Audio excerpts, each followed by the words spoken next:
तर sound recordist म्हणजे हा आता साउंड रेकॉर्डिंग हा खूप महत्त्वाचा पार्ट आहे. म्हणजे काय होतं, की चित्रपटामध्ये आपण नेहमीच म्हणतो, की नायक, नायिका, खलनायक, डायरेक्टर, कॅमेरामन. पण याच्या पलीकडे बरीच डिपार्टमेंट आहेत. जसं आर्ट डायरेक्शन आहे, मेकअप, कॉस्ट्यूम.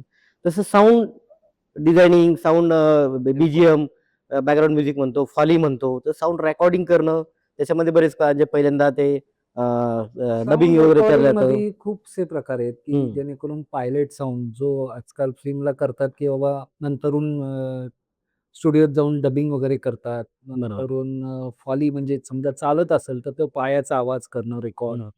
घुंगराचा आवाज असेल तर घुंगराचा, काही पडल्याचा असेल तर पडल्याचा, म्हणजे तो फॉली हा प्रकार त्याला म्हणतात. साउंड पायलटमध्ये काय जातो, की बाबा आर्टिस्ट जो बोलतोय किंवा बाकीचे जनरल बूमवरती आवाज घेऊन, की जेणेकरून तो आर्टिस्टला डबिंगला काही प्रॉब्लेम नको.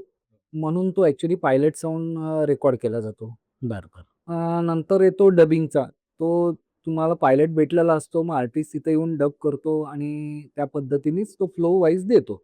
Okay, okay. तिसरा प्रकार आहे सिंग साउंड. हं, सिंग हं. साउंडमध्ये असं ॲक्चुअली जास्त करून मराठीमध्ये किंवा हिंदीमध्ये पण बरेचसे आता प्रयत्न होतात आहेत किंवा करतात आहेत. थोडक्यात लगानसारखा.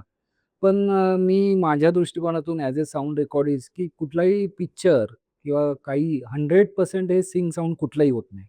थोडक्यात उदाहरण म्हणजे लगानसारखा पिक्चर बघा. तो हं. 60% पर्यंत फुल सिंग करायचा प्रयत्न केला, पण तो 60% पेक्षा जास्त पुढं सिंग करता आला नाही. कारण का ते पायलट हं. एअर फोर्सचे विमान होते किंवा अजून समथिंग काही असो त्यांची कारणं. बरेचसे तुम्ही बघितले YouTubeला तर बरेचसे कारण कळतात. थोडक्यात नंतरून श्वास केला किंवा अजून कितीतरी पिक्चर थोडक्यात, की जिथं सिंग साउंड करण्याचा प्रयत्न केला आणि ते पण 100% माझ्या याने कधीच होत नाही 100% कारण का तो तेवढा आर्टिस्टचा जोम पाहिजे किंवा तोच फ्लो वाईडला असेल, मास्टरला असेल आणि तोच शॉटमध्ये अँबियन्स बाकीचा तो क्लोजमध्ये पण असेल. कारण का नंतरून तो वेगवेगळ्या अँबियन्समध्ये वेगवेगळा फरक पडतो. त्यामुळं मग तो कंटिन्युटीला प्रॉब्लेम येतो. मग नंतर तो सिंक होत नाही. मग ते नंतरून डबच करावं लागतं. पण बरेचसे करतात प्रयत्न, करतात, होतात वगैरे त्यात मान्य आहे किंवा वन शॉट असेल तर वेल एंड गुड किंवा त्यातल्या त्यात सिंकला असं पण होतं, की एखादा ट्रॅव्हलमध्ये शॉट असेल किंवा अजून कुठला एखादा स्पेसिफिक पाहिजेच तशा पद्धतीचा. तेव्हा आर्टिस्ट म्हणतो, की बाबा मी याच्यापेक्षा नंतरून तो डब करू शकणार नाही. मग हं. त्यावेळेस त्या फोर्सनी तो घेत असतो, की जो फोर्स डबिंगमध्ये त्याला मिळणार नसतो. तो आम्ही मग सिंक करून देतो. थोडक्यात आता थोडक्यात सीरियल पकडा. सीरियलला तर डबिंग हे होऊच शकत नाही, कारण का तेवढा वेळ पण नसतो सीरियलला. बरोबर आहे. हं. वेब सीरीज पकडा, तिथं पण आम्हाला सिंक करूनच द्यावा लागतो, भले काहीही असू द्या. आता कितीतरी अशा सीरियल्स आहेत, की ज्या आम्ही लिटरली आम्ही दोघांनी पावसात भर पावसात भर केल्यात. पावसामध्ये आम्ही हं. ज्याला सासवडला आता केली. लागोपाठ 2 वर्ष मटा सन्मान भेटलेत. पाऊस नावाची एक पाऊस 1, पाऊस पाऊस 2. 1 2 भाग त्याच्याही केले. आधी एक बदली नावाची एक वेब सीरीज केली होती.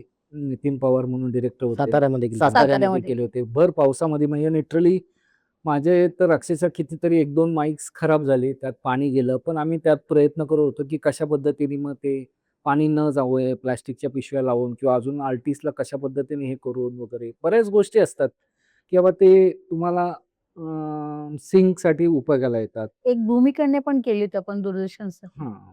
ती सुद्धा बरोबर. केली होती. नंतर एक सांगण्याचं मेन अजून एक सांगायचं म्हणजे माईकबद्दल किंवा याच्याबद्दल सिंगसाठी किंवा ई-टीव्हीला एक 20 ते 22 वर्षापूर्वीची गोष्ट आहे. अस्मिता चित्र, स्मिता तळवकरांची. हं. संजय सुरकर डायरेक्टर होते.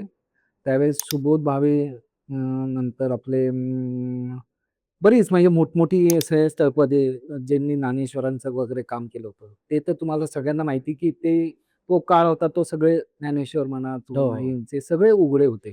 तर हं. ते आम्हाला खूप क्रिटिकल होतं आणि त्या पद्धतीने कसं काय करायचं? तर आम्हाला थोडंसं खूप अभ्यास करून मग नंतरून डोकं चालवलं मी माझं, की जो जानवं होतं ज्ञानेश्वर महाराजांच्या ह्याच्यात काय, ते सिंगल प्रकारचं होतं. तर हं. कॉस्ट्यूम डिपार्टमेंटनी आम्हाला थोडी मदत करून ते डबल केलं आणि मी माझी जी केबल होती माईकची, ते त्या त्यालाही टाकलं. कंप्लीट व्हाईटनर लावून व्हाईट हं. करून त्याला कंप्लीट ते की जेणेकरून मला डब करण्याचा हे होऊ शकणार नाही. बरोबर आहे. हां. म्हणून त्या पद्धतीने आम्ही ते केलं आणि एकही लाईन माझा स्वतःला गर्व वाटतो की बाबा किंवा लोकांनाही बघावं ते.